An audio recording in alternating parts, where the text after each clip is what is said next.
Et si jamais il existe un secret qui peut vous faire gagner à la DV Loterie américaine?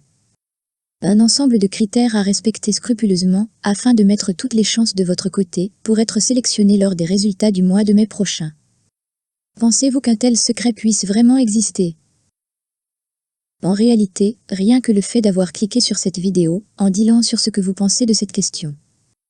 Dans tous les cas, vous avez eu raison de cliquer dessus, car aujourd'hui votre chaîne Canal Newman va vous dévoiler le seul et l'unique secret pour gagner à la DV Loterie.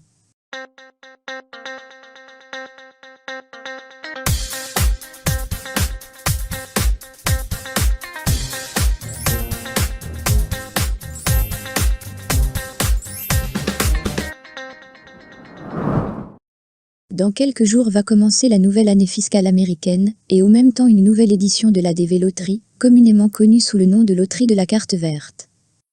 Et c'est avec une très grande joie que votre chaîne Canal Newman va vous accompagner depuis votre inscription jusqu'à l'obtention de votre visa de diversité. Sur la vidéo d'aujourd'hui, on va parler des inscriptions à la DV 2024 et du fameux secret de la réussite à cette loterie. Mais dans la première partie, on va d'abord répondre à une question qui revient souvent concernant cette DV. Qu'est-ce que le visa bulletin et comment les entretiens de visa sont programmés? Une première partie qu'on recommande de regarder pas juste aux gagnants de la DV 2023, mais aussi à tous les futurs gagnants de la loterie. Car vous allez voir qu'une fois sélectionné, vous auriez aimé comprendre certains points sur le fonctionnement de cette loterie à l'avance. Voici à présent quelques éclaircissements pour mieux comprendre le visa bulletin et sa signification. Déjà pour faire simple, le visa bulletin est une sorte de liste d'attente virtuelle, publiée mensuellement, entre le 9 et le 15 de chaque mois par le département d'État des États-Unis. Comme le nombre de candidats sélectionnés à la DV Loterie dépasse largement le nombre de visas de diversité disponibles, cette liste d'attente virtuelle est établie dans le but de garantir une distribution cohérente et équitable de ces visas. En toute logique, le classement dans cette liste va du plus petit CN allant chaque mois vers de plus grands CN. Mais ce que la majorité des candidats sélectionnés ont du mal à comprendre, c'est que ce n'est pas parce que ton CN est affiché à un tel mois que cela signifie que tu vas automatiquement passer ton entretien durant ce même mois. C'est un peu plus complexe que ça. D'abord faisons une lecture rapide du visa bulletin de ce mois de novembre, après on va vous expliquer comment ça marche concrètement. En Afrique par exemple, tous ceux qui ont un CN inférieur à 5700, mis à part l'Algérie et le Maroc inférieur à 5600 et l'Égypte inférieur à 1700, devraient en théorie être programmés pour un entretien de visa durant ce mois de novembre. Mais en pratique, il y a un autre facteur très important qu'il faut prendre en considération. La date d'envoi du DS 260. En effet, tous les CN affichés sur ce visa bulletin sont des CN dont les DS ont déjà été vérifiés. Il s'agit donc de personnes qui ont validé et envoyé leur DS durant les premiers jours suivant les résultats. Mais il se trouve que beaucoup de petits CN n'ont pas envoyé leur DS à cette période. Donc leur cas n'a pas encore été étudié au moment de la publication de ce visa bulletin, ce qui fait que leur CN, malgré qu'il soit très petit, ne va pas être concerné par les interviews du mois de novembre. On espère que vous arrivez à suivre. Pour faire encore plus simple, voici 4 petits exemples pratiques. On va prendre le cas d'un Algérien avec un CN 5K. Un Marocain avec le même CN 5K. Un Sénégalais avec un CN 1K. Et un Camerounais avec un CN 50K. L'Algérien a rempli et envoyé son DS le 30 mai. Le Marocain le 15 mai. Le Sénégalais a attendu jusqu'à la fin du mois de juillet pour envoyer son DS. Quant au Camerounais, il a fini de remplir et envoyer son DS 260 le 10 mai, soit seulement 3 jours après l'annonce des résultats. Selon vous, comment va être le classement de ces candidats pour l'entretien? Si vous avez répondu en premier le Marocain, en second l'Algérien, puis le Camerounais, et en dernière position le Sénégalais, ça veut dire que vous avez tout compris. Sinon on va tout de suite vous expliquer. Pour le Marocain, comme son CN est déjà affiché sur le visa bulletin et son DS est étudié du moment qu'il l'a envoyé parmi les tout premiers, alors il va certainement être programmé au mois de novembre. Quant à l'Algérien, même s'il a exactement le même CN que le Marocain, mais son DS a été envoyé un peu plus tard, ce qui fait qu'ils ne vont pas figurer dans la même liste d'attente virtuelle, car leur DS n'a pas été vérifié au même temps. L'Algérien va probablement être sur la liste du visa bulletin du mois de janvier. Pour le cas du Sénégalais, même si son CN fait rêver. Mais le fait d'avoir tardé à envoyer son DS risque de le pénaliser pour la suite de l'aventure. C'est la raison pour laquelle beaucoup de très petits CN ne sont jamais programmés dans les premiers mois, car leurs DS ont été vérifiés plus tard que tous les autres. Quant au cas du Camerounais, bien que son CN soit un peu décourageant, mais il a fait en sorte d'augmenter ses chances en envoyant son DS parmi les tout premiers, grâce à quoi il pourrait même être programmé avant le Sénégalais qui a le CN 1K. La seule chose que doit attendre le Camerounais, c'est le visa bulletin, où son CN sera affiché. Probablement vers le mois de mai.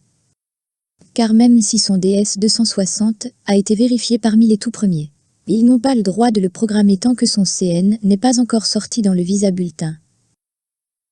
On espère que grâce à ces 4 exemples, vous comprenez mieux la signification du visa bulletin, ainsi que le mode de fonctionnement des programmations aux entretiens de visa. Certains petits CN pensent que ce mode de fonctionnement est injuste à leur égard. Car lors du tirage, ils ont eu la chance d'avoir des CN très avantageux, donc ils devraient être prioritaires.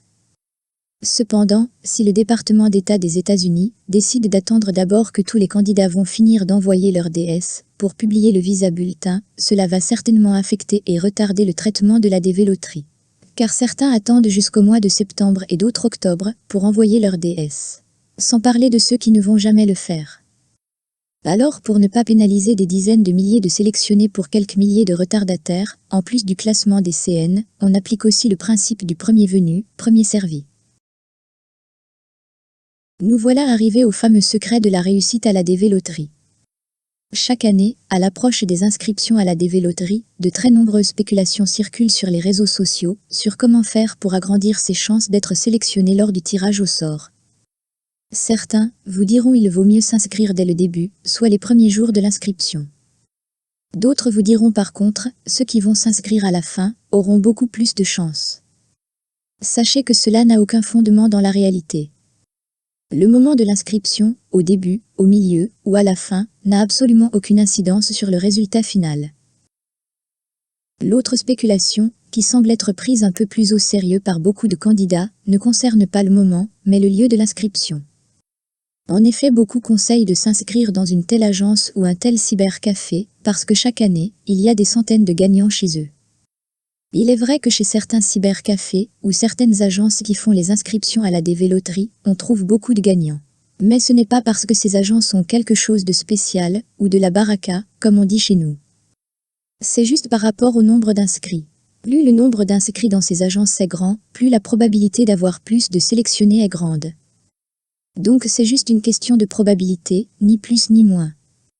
Si vous allez faire l'inscription à 1 millier de candidats, au final il est tout à fait probable d'avoir une quarantaine de sélectionnés lors du tirage au sort. Autre point qui devrait mettre fin définitivement à ce genre de spéculation.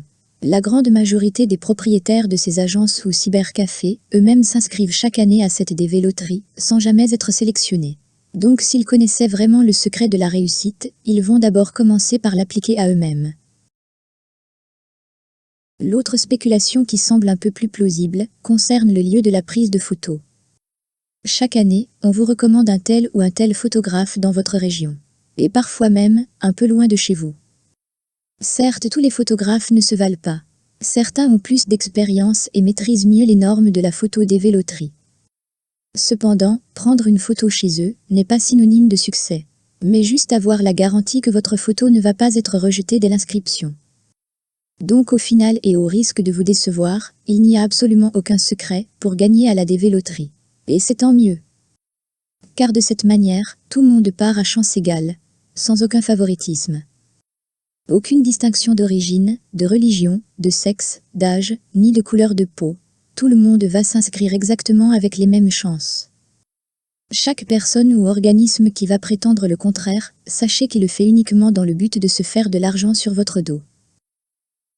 Alors essayez juste de préparer une photo récente, qui respecte les normes de la DV loterie, et de vous dire, pourquoi pas moi cette année.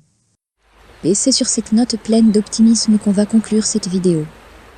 On vous remercie chaleureusement de l'avoir regardée et de la liker si vous avez apprécié son contenu.